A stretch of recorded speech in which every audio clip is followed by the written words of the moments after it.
হেমন্ত ফুরায়ে গেছে পৃথিবীর ভাঁড়ারের থেকে, এরকম অনেক হেমন্ত ফুরায়েছে সময়ের কুয়াশায়। মাঠের ফসলগুলো বারবার ঘরে তোলা হতে গিয়ে তবু সমুদ্রের পাড়ের বন্দরে পরিচ্ছন্নভাবে চলে গেছে। মৃত্তিকার ওই দিক আকাশের মুখোমুখি, যেন সাদা মেঘের প্রতিভা। এই দিকে ঋণ, রক্ত, লোকসান, ইতর খাতক কিছু নেই, তবুও অপেক্ষাতুর। হৃদয়ে স্পন্দন আছে, তাই অহরহ বিপদের দিকে অগ্রসর। পাতালের মতো দেশ পিছে ফেলে রেখে নরকের মতন শহরে কিছু চায়। কি যে চায়?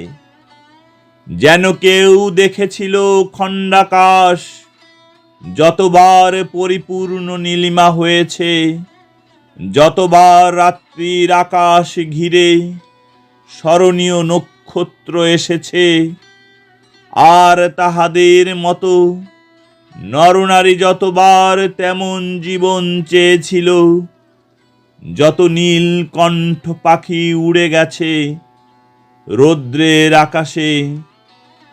নদীর নগরীর মানুষের প্রতিশ্রুতির পথে যত নিরুপম সূর্যালোক জ্বলে গেছে, তার ঋণ শোধ করে দিতে গিয়ে এই অনন্ত রৌদ্রের অন্ধকার।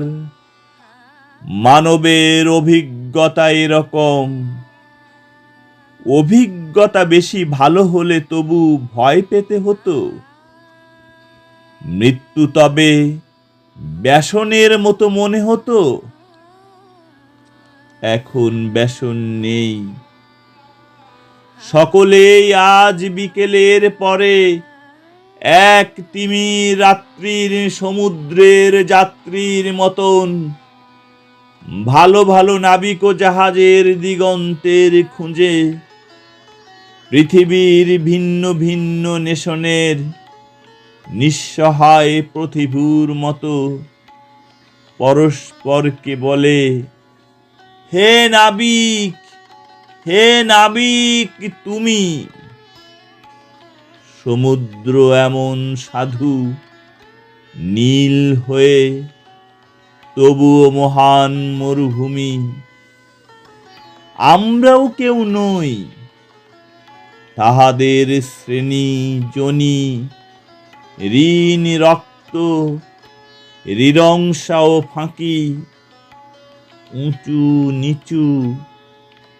নরনারী নিক্তি নিরপেক্ষ হয়ে আজ মানবের সমাজের মতন একাকী নিবিড় নাবিক হলে ভালো হয়। হে নাবিক, হে নাবিক। জীবন অপরিমেয় নাকি? নাবিকী জীবনানন্দ দাশ।